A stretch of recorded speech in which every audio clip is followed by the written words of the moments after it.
que es un analista internacional, pero además un fino observador de la política electoral y de la América Latina. Hola Daniel, ¿cómo estás? Buenas noches. Muy buenas noches, Pablo. Un gran gusto saludarte. Además un coterráneo que aunque no tenga mucha tonada, ha nacido en nuestra Córdoba. Daniel, ¿qué estás observando en esto de la política rota, de los consensos y los fragmentos, más generalmente en América Latina, en las democracias latinoamericanas? El sistema político está roto, claramente, pero además viene acompañado de un gran nivel de malestar social, Pablo.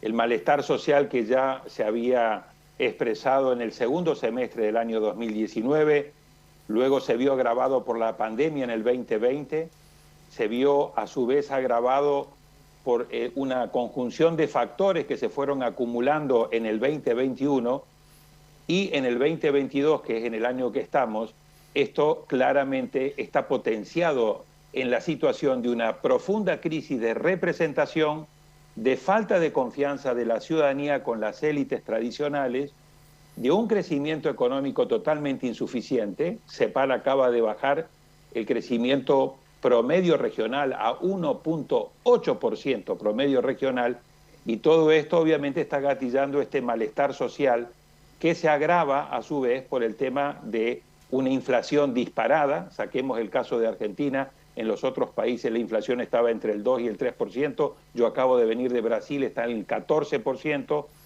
Aumentan los productos de la canasta básica, los ingresos no alcanzan. Y eso está generando este profundo malestar social que está claramente afectando a los partidos políticos tradicionales y abriendo la puerta para estos liderazgos con discurso antisistema. ¿Qué es lo que estamos viendo en la Argentina? Bueno, ¿y hasta dónde crees que puede darse esa combinación en la Argentina? ¿Puede haber un desplazamiento de la grieta peronismo populismo, republicanismo, con la aparición de alguien que sea antisistema y barra con ellos, o compita en igualdad de condiciones con estos dos bloques tradicionales? Claramente ya está el fenómeno instalado. Lo que habrá que ver es cuál es su rendimiento electoral. Pero el problema y el temor de Juntos por el Cambio es que le están corriendo por la derecha, no le están corriendo por la izquierda. Es decir, esta es una gente que estaba esperando que el lobo entrara por la ventana y el lobo le está entrando por la puerta de atrás. Por eso este nivel de incertidumbre, de desconcierto, esta suerte de desorganización dentro de Juntos por el Cambio, porque claramente piensan de que el gobierno actual no tiene chances para ser reelecto. Toma en cuenta un dato. Del año 2019 al año 2022, donde estamos, hubo 13 elecciones presidenciales en América Latina. En 12 de esas 13 perdió el partido de gobierno. Lo ganó en un solo lugar, que fue la farsa electoral en Nicaragua. En Nicaragua, claro. Por lo tanto, hay la perspectiva de que muy probablemente el gobierno actual va a perder las elecciones. No digo que ocurra, pero está esa tendencia. Hay un voto de castigo muy fuerte para los oficialismos. Y por lo tanto, Juntos por el Cambio decía, pierden ellos, venimos nosotros. Lo que pasa es que estamos viendo en muchos otros países de América Latina que cuando pierde A no necesariamente gana B, sino que aparece C.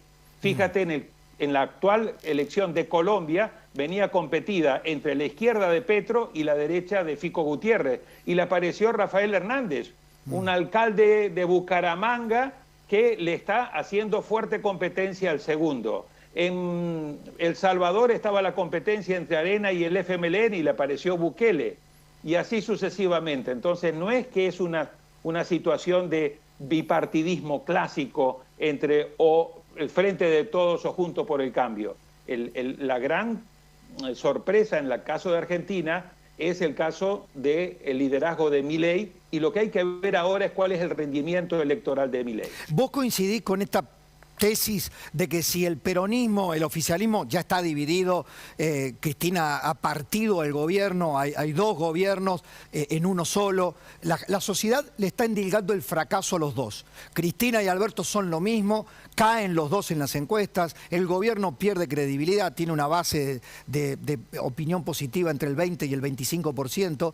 Ahora, ¿qué pasa del otro lado? Si la oferta oficialista se rompe, se divide, uno piensa, bueno, tienen que aprovechar con la unidad los opositores, pero también puede haber incentivos a blanquear las diferencias entre los opositores que hasta ahora han permanecido unidos?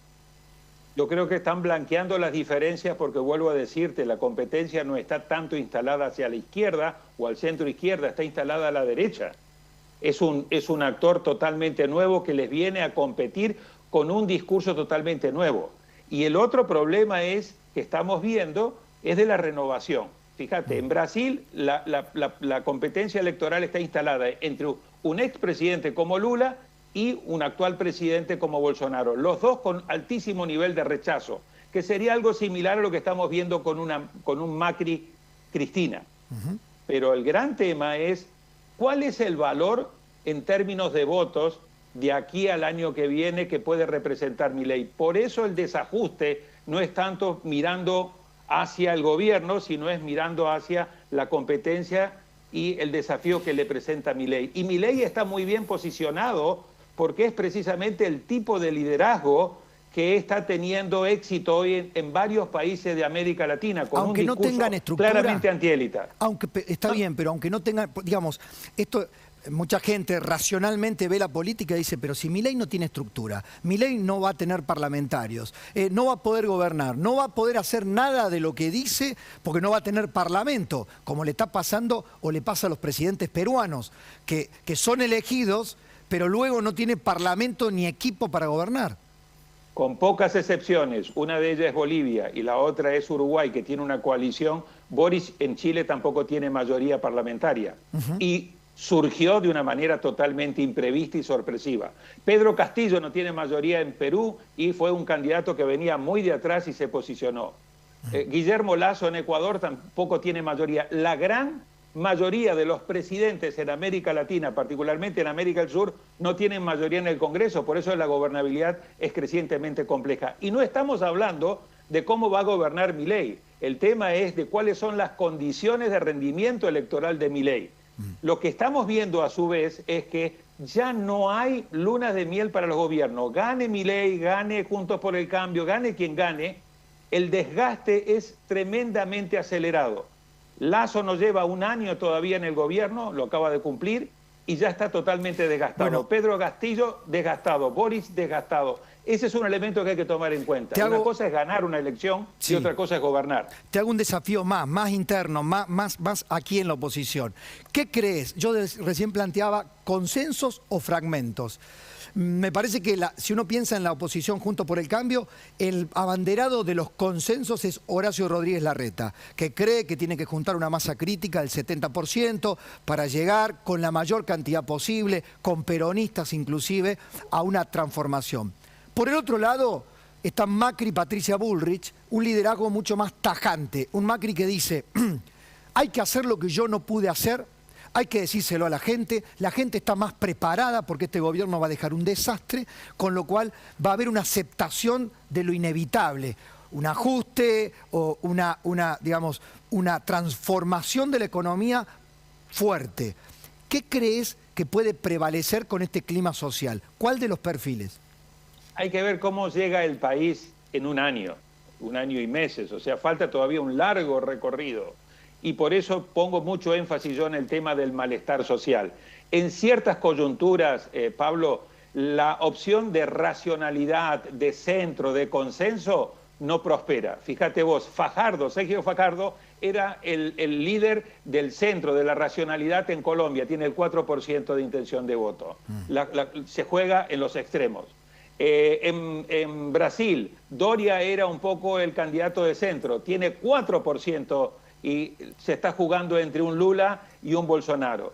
Si Argentina sigue en esta situación de profundo malestar social, yo creo que la tendencia va a ser a irse a ver quién es más duro, quién tiene una posición más dura, no solamente frente a Frente de Todos, no solamente frente al kirchnerismo y al peronismo, sino frente a Milei, porque vuelvo a lo mismo, ha irrumpido un actor que está generando un reacomodo de todas las piezas en el escenario político.